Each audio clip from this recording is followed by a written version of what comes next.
school where learning is a beautiful journey. Welcome back to my channel Pratiki Learning School where learning is a beautiful journey.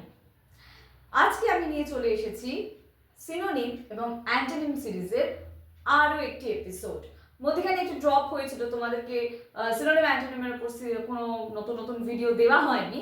আজকে তাই ভাবলাম একটা নতুন video নিয়ে আসা যাক সিনোনিম আর অ্যান্টোনিমের উপরে। তাহলে চলো আর বেশি দেরি না করে আজকের ভিডিওটা শুরু করা যাক। বাই দ্য ওয়ে, আমার এই সুন্দর ইংলিশ চ্যানেল যেখানে তোমরা খুব ইজিলি ইংলিশ শিখতে পারছো, সেখানে যদি তোমরা মেম্বার হতে চাও তাহলে অবশ্যই এই চ্যানেলটাকে সাবস্ক্রাইব করে নাও, করে পাশে থাকো যাতে তোমরা খুব সহজেই ইংলিশটা কিন্তু শিখতে পারো। তাহলে চলো আর দেরি না করে ক্লাস শুরু করা যায়। আচ্ছা, প্রথমটা কি রয়েছে? ফিজিবল। ফিজিবল ফিজিবলের মানে কি? কোনো কিছু পসিবল, কোনো কিছু সম্ভব, অলরেডি যে জিনিসটা প্র্যাকটিক্যাল, জিনিসটা করা পসিবল, সম্ভবপর, সেই রকম জিনিসের ক্ষেত্রে আমরা ফিজিবল ওয়ার্ডটা কিন্তু ইউজ করতে পারি। নেক্সট হচ্ছে এর অ্যান্টোনিম কি রয়েছে? ইম্পসিবল, ইমপ্র্যাকটিক্যাল, যেটা সম্ভব নয়। ঠিক আছে। নেক্সট কি? হিন্ডার। হিন্ডার হিন্ডার কথাটার অর্থ হচ্ছে কোনো কিছুতে ডিলে হওয়া, কোনো কিছু একটু পিছিয়ে যাওয়া, কোনো একটা কাজ পিছিয়ে যাওয়া, একটু স্লো হয়ে যাওয়া, স্লথ হয়ে যাওয়া গতি। বোঝা গেল? হিন্ডার মানে সেটাই। এবার হিন্ডারের সিনোনিম কি? Abstract, delay. এবার আমরা এটা যদি অ্যান্টোনিম দেখি তাহলে কি দেখবো? অ্যাসিস্ট, ফেসিলিটেট, বা আমরা বলতে পারি এক্সপেডাইট করা। কোনো কাজকে এক্সপেডাইট করা মানে কি করা? সেটা দ্রুত গতিতে করা। ঠিক আছে। এক্সপেডাইট শব্দটার অর্থই তাই। ঠিক আছে। নেক্সট কি?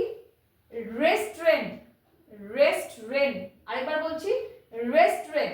রেস্ট্রেন মানে সিনোনিম হচ্ছে এর কন্ট্রোল আর লিমিট, অর্থাৎ কোনো কিছুকে কন্ট্রোল করা। ঠিক আছে। নিজের আয়ত্তে রাখা। অ্যান্টোনিম কি রয়েছে? Release, allow. রিলিজ করা মানে মুক্তি দেওয়া, অ্যালাউ করা তুমি পারমিশন দিচ্ছ, অ্যালাউ করছো। বোঝা গেল? নেক্সট কি রয়েছে? সাস্টেইন। সাস্টেইন মানে কি? সাপোর্ট করা বা কোনো কিছু মেনটেন বলতে পারো, সেটাও বলা যায়। মেনলি সাপোর্ট করাটাই বেস্ট হবে এর ক্ষেত্রে বলা, সাস্টেইন করছে। তো এটার অ্যান্টোনিম কি হতে পারে? উইকেন, আন্ডারমাইন, মানে দুর্বল এক কথায়। ট্রান্সপারেন্ট, সিনোনিম কি আছে? ক্লিয়ার, ওপেন, মানে একদম স্বচ্ছ। ট্রান্সপারেন্ট কথাটার মানে হচ্ছে একদম নিট অ্যান্ড ক্লিয়ার। বোঝা গেল? নেক্সট হচ্ছে অ্যান্টোনিম সিক্রেটিভ। কারণ যেটার মধ্যে গলদ থাকবে সেটার মধ্যে তুমি কি দেখতে পাবে? সন্দেহভাজন ব্যাপার দেখতে পাবে, right? That is secretive. Okay. Next হচ্ছে মানে যেটা স্বচ্ছ নয়, এক কথায় বলা ভালো। নেক্সট হচ্ছে ভায়োলেট। ভায়োলেট এখানে কোনো কালার নয়, কিন্তু ভায়োলেট হচ্ছে ভায়োলেন্স থেকে ভায়োলেট, অর্থাৎ উগ্র, কোনো কিছু ভয়ানক, ভায়োলেন্স তৈরি করা কোনো কিছুতে। কোনো কিছুতে কি বলবো, একটা ভয়ানক কিছু সৃষ্টি করা। যেমন এর হতে পারে ব্রেক, ব্রেক করা, ডিসওবে করা মানে কাউকে সম্মান না দেওয়া, কারোর কথা পাত্তা না দেওয়া, বা কাউকে না মানা, এক কথায়। অ্যান্টোনিম কি? ওবে, রেসপেক্ট। ওয়ার্থওয়াইল। ওয়ার্থওয়াইল মানে হচ্ছে যেটা ভ্যালুয়েবল, যেটা মানে আমরা বলি না ওয়ার্থ ইট, মানে কোনো কিছুর যোগ্য, এক কথায়। Valuable, beneficial.